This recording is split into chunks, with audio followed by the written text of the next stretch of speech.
Masih dalam sama mazhab Syafi'i karena adanya ide pembaharuan tadi agak sedikit dianggap berbeda pada masa itu. Walaupun demikian berbeda sampai bersih tegang urat leher, sampai juga pada gesekan fisik di beberapa kesempatan pada kelompok masyarakat bawahnya.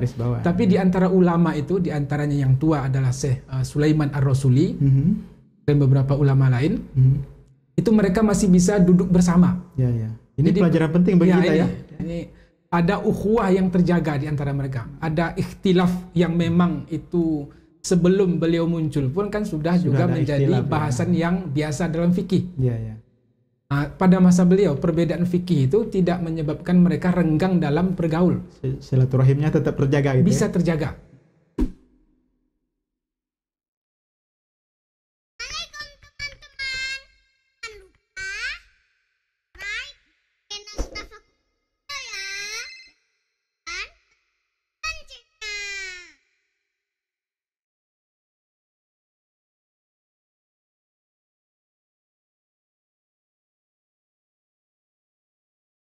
Bismillahirrahmanirrahim. Assalamualaikum warahmatullahi wabarakatuh.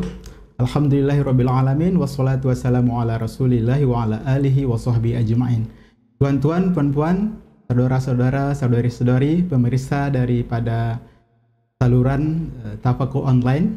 Alhamdulillah, senang sekali di hari ini kita berjumpa pada program perdana yang kami beri tajuk dengan Jelajah Karya Buya Hamka. Insya Allah dalam program ini kita akan mendiskusikan tentang karya-karya Buya Hamka, baik berupa buku maupun tulisan-tulisan beliau. Dan dalam program yang berlangsung lebih kurang setengah jam ini tentu kami sangat memahami dan memaklumi bahwa tidak mungkin mengkaji secara lebih panjang lebar tentang karya Buya Hamka. Tapi paling tidak ini adalah menjadi sebuah pemantik, trigger untuk kita semua untuk mengkaji karya Buya Hamka lebih lanjut. Untuk program ini insya Allah akan terus hadir bersama kita Ustadz Roni Chandra. Assalamualaikum Ustadz. Waalaikumsalam. Apa kabar antum hari ini? Alhamdulillah baik. Baik sekali ya.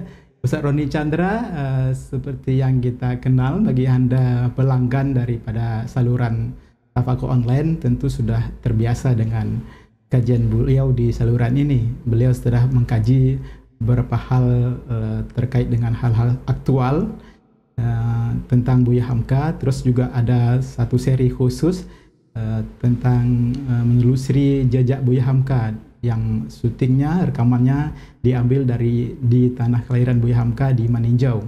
Tapi pada program kali ini, dalam program Jelajah Karya Buya Hamka untuk pertama kali ini kita akan mengkaji, mendiskusikan tentang buku Buya Hamka berjudul Ayahku. Ayahku berarti ayah Buya Hamka, Haji Abdul Karim Amrullah. Ya, Haka singkatannya. Beliau, ayah Buya Hamka ini sebagai penulis juga.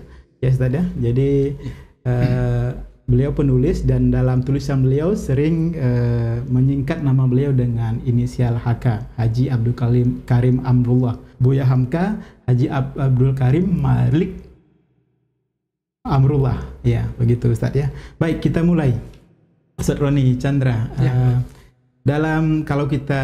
kalau dalam film itu kan ada di balik layar ya. Jadi dalam buku tentu ada juga di balik layarnya. Dan biasa dalam diskusi buku itu kita sering mempertanyakan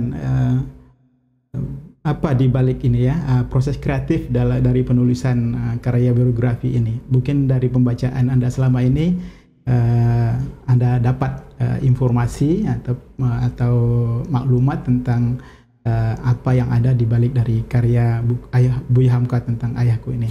Baik Ustaz, silakan. Ya, buku yang ditulis oleh Buya Hamka yang berjudul Ayahku ini saya rasa cukup unik. Kenapa dikatakan unik? Bercerita tentang ayahnya sendiri, kemudian terkait dengan perjuangan seorang ulama yang mempunyai pengaruh yang luar biasa di Sumatera Barat pada saat itu, bahkan juga sampai ke wilayah Nusantara. Yang pertama. Yang kedua adalah proses Buya Hamka dalam menulis buku ini sudah beliau mulai ketika Haji Abdul Karim Amrullah ini baru saja ditahan oleh pemerintah Belanda dan diasingkan pada awal tahun 40-an. Dan beliau langsung menulis tentang riwayat perjuangan ayahnya itu. Kemudian pada tahun 1945 pada bulan Agustus ini, setelah beliau meninggal 2 bulan setelah beliau wafat, Haji Abdul Karim wafat ini, 2 bulan sudah itu Buya Hamka bermimpi. Dalam mimpinya itu beliau bertemu dengan sahabat ayahnya dan juga ayahnya langsung, Haji Abdullah Ahmad dan Haji Abdul Karim Amrullah. Dalam mimpinya itu Haji Abdul Ahmad menyampaikan bahwasanya anak engkau ini menulis karya tentangmu. Ini dialog dalam mimpi. Kemudian ayah Buya Hamka menyampaikan, betulkah Malik engkau menulis riwayat tentang saya? Kemudian, betul ayah, saya simpan di lemari itu, ungkap Buya Hamka dalam dialog mimpi itu. Dan lemari itu betul dalam kenyataannya tempat menyimpan naskah Buya Hamka. Artinya ini ada pengalaman batin yang dirasakan oleh Buya Hamka untuk memperkuat beliau. Ketika tahun awal 40 sudah menulis buku, tahun 45 terbawa mimpi, dan barulah kemudian pada tahun 50 buku itu dicetak dan diedarkan. Dicetak untuk pertama kali. Iya, dicetak untuk pertama kali tahun 50. Dan naskah itu sejak tahun awal 40 sampai naik cetak, itu selalu Buya Hamka simpan di tempat-tempat yang beliau rasa sangat aman karena pada masa-masa pergolakan. Berarti karya ini karya istimewa tuh ya? Nah, ini yang saya maksud tadi, unik dan istimewa karena memang betul-betul disiapkan secara khusus oleh Buya Hamka, dan sampai cadangan naskah itu disimpan di tempat-tempat yang aman dari gangguan-gangguan yang bisa jadi naskah yang sudah terus hilang. Akhirnya beliau menyiapkan tempat-tempat yang dirasa aman, dan itu juga disampaikan kepada istri beliau sendiri supaya naskah ini dijaga ketika saya keluar karena dalam masa-masa pergolakan. Ya, menarik sekali Ustaz. Ini hal baru nih mungkin bagi para pemirsa sekalian ya, apa yang ada di balik karya ini ya.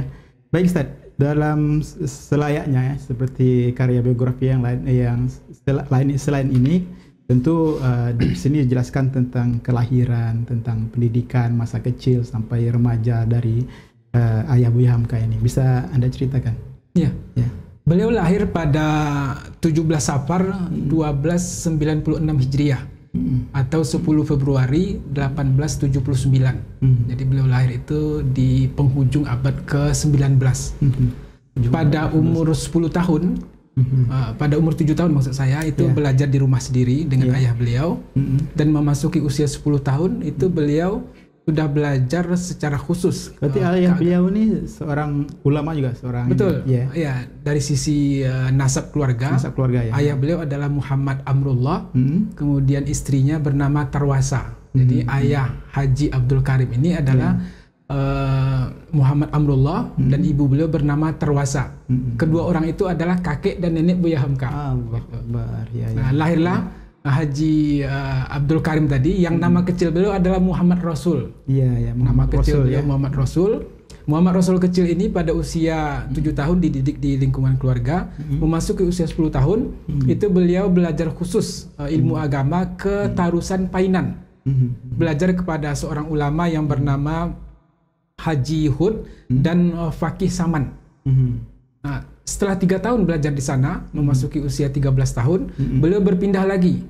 Dipindahkan oleh ayahnya karena dirasa sudah cukup 3 tahun di sana di Painan, berpindah ke Sungai Rotan, Pariaman. Belajar kepada Sultan Muhammad Yusuf. Siapa Sultan Muhammad Yusuf ini? Murid ayahnya Buya Hamka. Jadi beliau mendidik anaknya itu kepada murid beliau yang sudah menjadi guru. Lebih kurang di sana 3 tahun juga, pada usia lebih kurang 15 atau 16 tahun.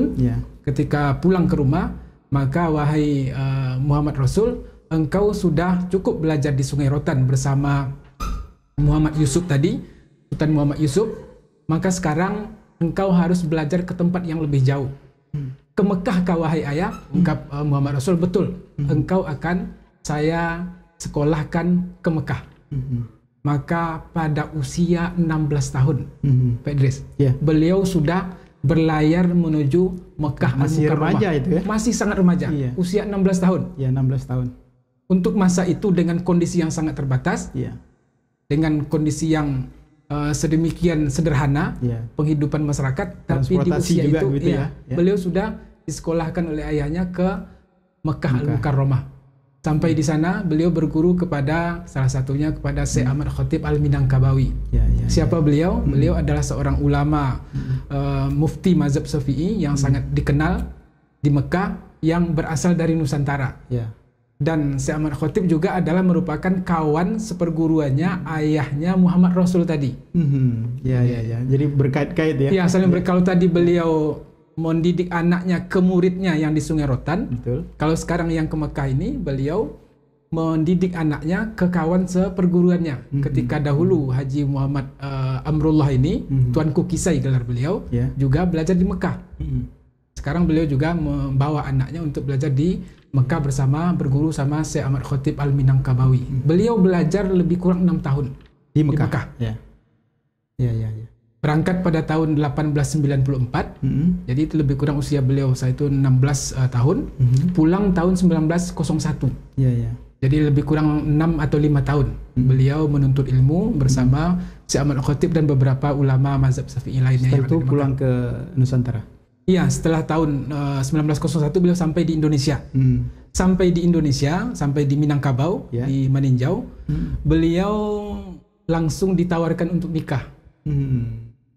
Jadi semangat dakwah yang tinggi itu rupanya perlu diredam juga supaya kecenderungan biologis itu tersalurkan, terpenuhi, sehingga beliau disarankan untuk langsung menikah oleh orang tua beliau. Nikah dengan seorang wanita yang bernama Raihana. Dari Raihana ini lahir seorang anak yang bernama Fatimah. Setelah lahir Fatimah ini, oleh ayah beliau Muhammad Amrullah, Muhammad Rasul ini, ayah beliau memerintahkan supaya berangkat lagi ke Mekah. Yang kedua kali. Yang kedua kali. Dalam rangka apa? Di samping dalam rangka untuk menambah ilmu, itu juga dalam rangka untuk membawa adik-adik beliau. Beliau mempunyai beberapa orang adik, di antara Muhammad Nur, Muhammad Yusuf, dan ada lagi Abdul Wahab. Jadi beliau, kalau dahulu beliau diajak oleh ayahnya kemudian berangkat ke Mekah, sekarang beliau memerintahkan kepada Muhammad Rasul tadi, ayahnya itu, supaya adik-adikmu juga dibimbing dan dibawa ke Mekah. Dan beliau yang membawa adik-adiknya itu untuk belajar ya. Untuk belajar. Artinya baru beberapa tahun beliau di Minangkabau, beliau kembali lagi berangkat ke Mekah setelah mempunyai seorang anak yang bernama Fatimah. Beliau membawa adiknya. Yang kedua ini berapa tahun di Mekah? Kemudian setelah beliau sampai di Mekah, kemudian menyerahkan adik-adiknya itu berguru kepada Syekh Ahmad Khatib lagi, dan sampai di sana Syekh Ahmad Khatib menyampaikan kepada Haji Muhammad Rasul ini, engkau sudah tak layak lagi untuk berguru kepada saya. Sudah harus jadi guru ya? Harusnya sudah menjadi seorang guru. Sekiranya nanti ada muskilah-muskilah tertentu, boleh datang untuk berkonsultasi, bertanya kepada saya. Itu ungkapan Syekh Ahmad Khatib. Akhirnya beliau pun diberi tempat mengajar di Mekah dan juga mempunyai halaqah khusus di Masjidil Haram. Allahu Akbar. Luar biasa. Pertanyaan yang terkait dengan apa tadi yang tentang kepulangan beliau selanjutnya adalah karena beliau mendapatkan musibah. Raihanah tadi meninggal setelah melahirkan seorang anak di Mekah. Jadi di Maninjau beliau punya anak Fatimah yang ditinggal tadi. Sampai di Mekah beliau hamil. Kemudian melahirkan, anak yang dilahirkan pun meninggal beberapa pekan atau beberapa bulan. Tapi Raihanah pun sesudah itu sekitar 5 bulan kemudian juga ikut wafat. Maka kesedihan itu akhirnya sampai kabar ke kampung, dan ayah beliau Muhammad Amrullah memerintahkan supaya engkau pulang saja. Nanti engkau akan terkenang dengan anakmu, terkenang dengan istrimu, dan engkau akan banyak mendapatkan hal yang negatif ketimbang tetap di sana. Lebih banyak negatifnya, lebih baik pulang. Akhirnya beliau pulang pada tahun 1906. Berarti 4 atau 5 tahun ya, lebih kurang ada sekitar 3-4 tahun. 3-4 tahun ya. Beliau di Mekah untuk yang kedua kalinya. Tahun 1906 beliau pulang lagi ke Maninjau setelah musim haji. Iya, ada catatan saya tadi Muhammad Rasul ini, beliau dididik pertama di keluarga, terus dititipkan ke guru, terus belajar lagi gitu ya. Jadi ini proses pendidikan yang bagus sekali ya, di keluarga dan di guru ya, guru dan sekolah kan, keluarga dan sekolah begitu ya. Dan jelas sanadnya.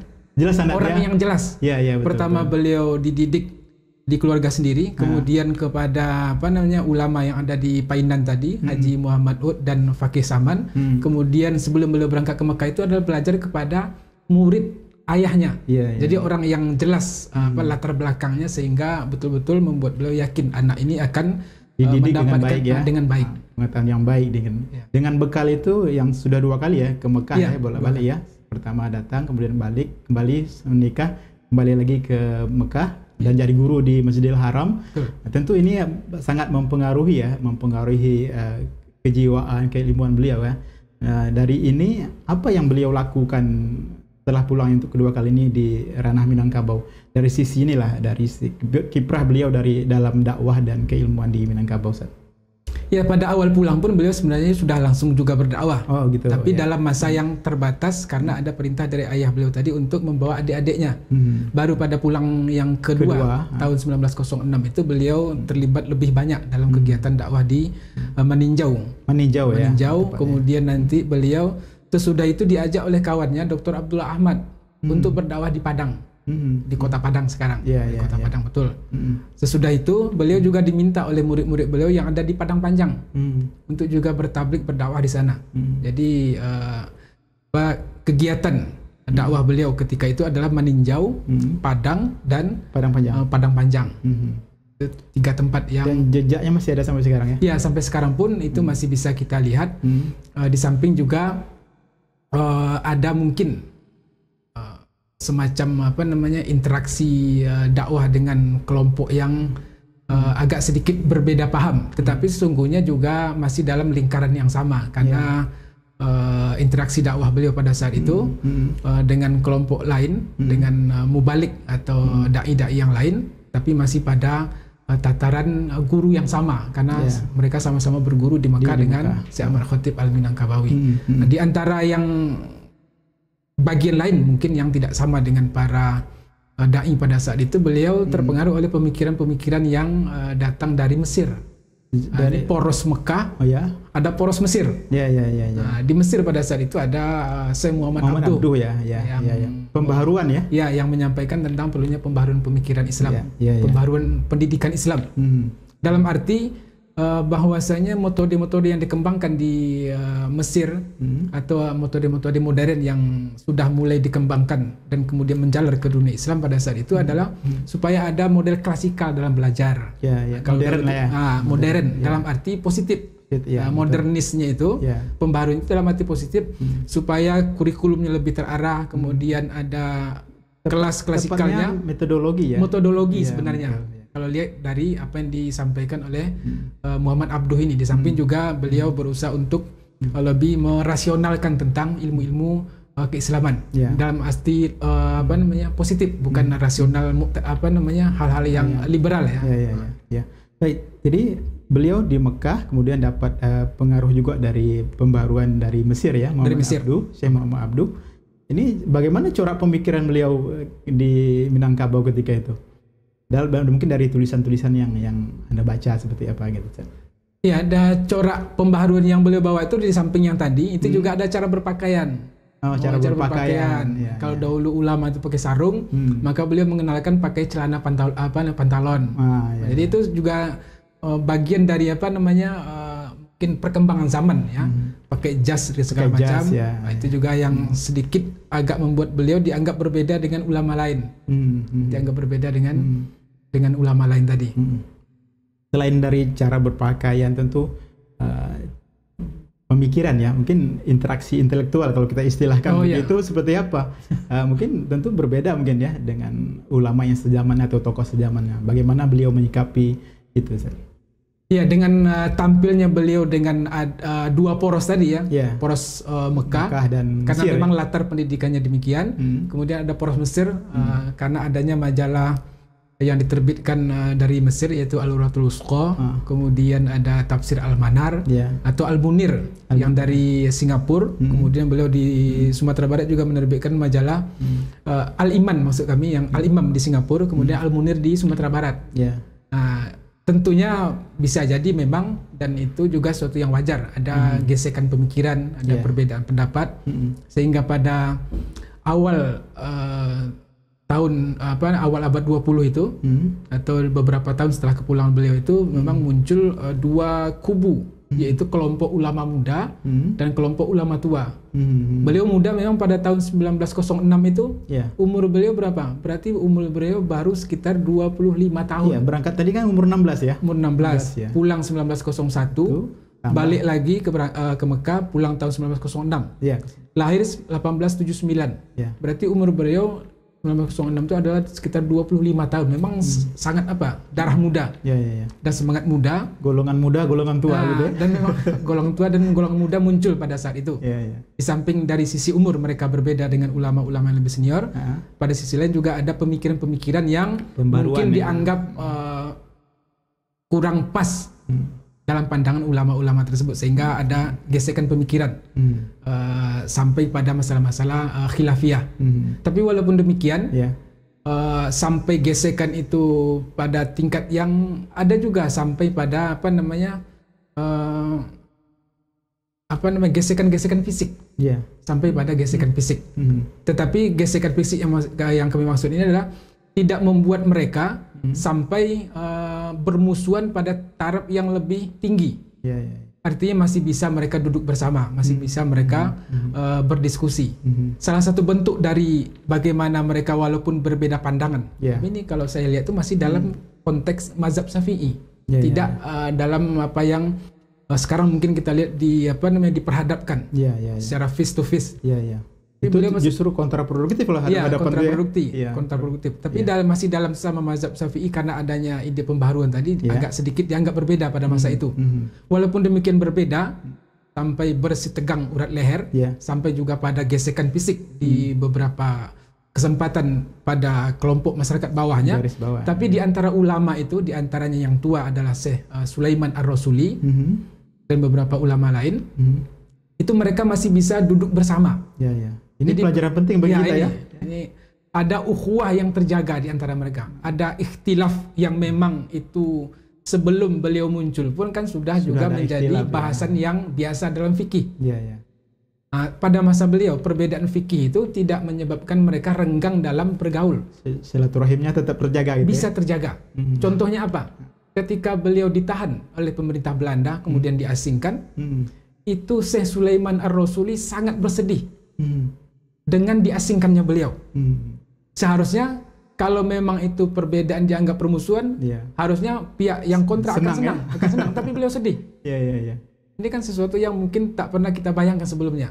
Ada musuh yang dia sedih karena lawannya itu diasingkan oleh pemerintah Belanda. Artinya ikatan ukhuwah yang betul-betul nyata, real pada saat itu tampak. Ukhuwah itu yang diutamakan oleh beliau ya? Ukhuwah itu yang diutamakan. Dan ada lagi oleh ulama sezaman dengan itu ya? Ukhuwah itu lebih utama daripada ikhtilaf, hal-hal yang ikhtilaf itu ya? Betul. Perjalanan penting juga, ini ada Belanda tadi ya, ketika diasingkan oleh Belanda, berarti musuh bersama mereka zaman para tokoh dan ulama zaman itu Belanda kan, bukan sesama mereka gitu. Ini sisi lainnya.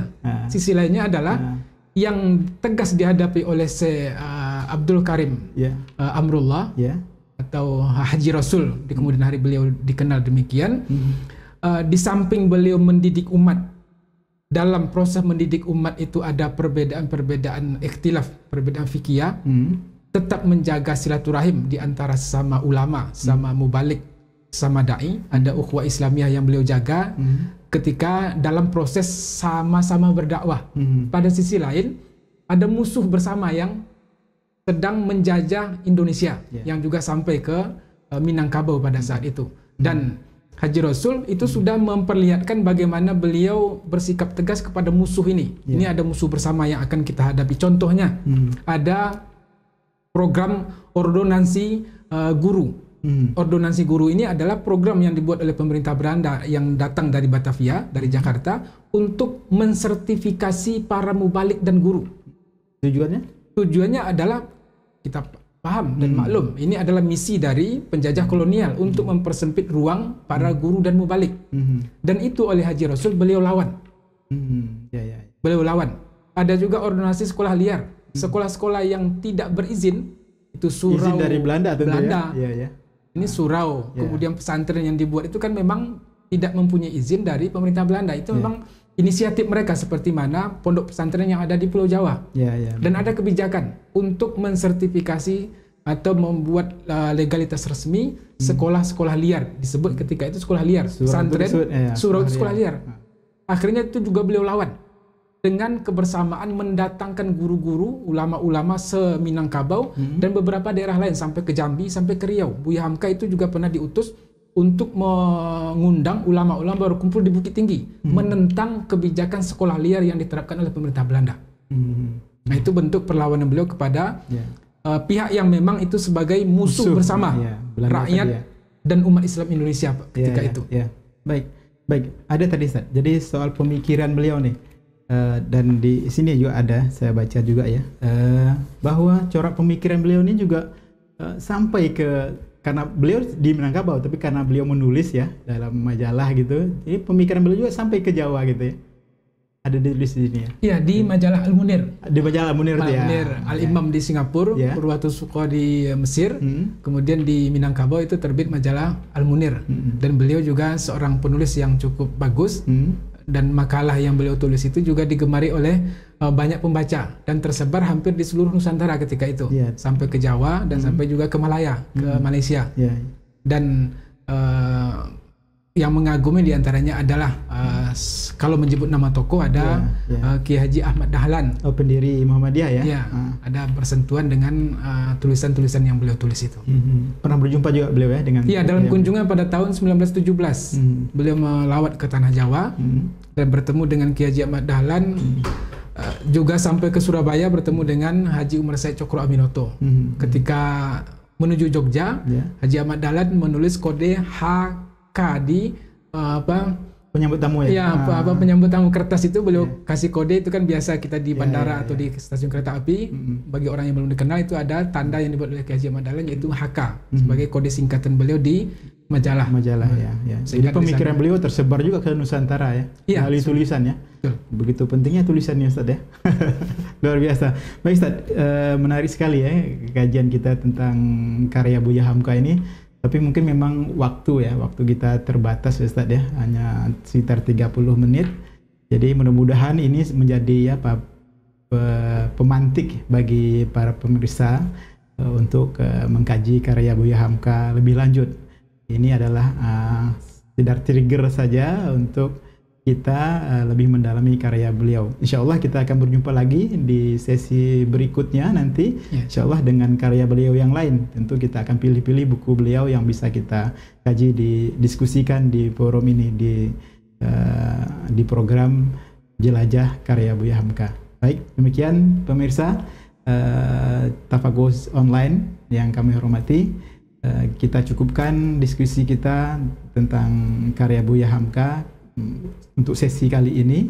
Insya Allah kita berjumpa lagi dengan akan membahas karya-karya beliau yang lain, buku-buku beliau, tulisan beliau lain tetap insya Allah bersama Ustaz Roni Chandra. Terima kasih banyak Ustaz.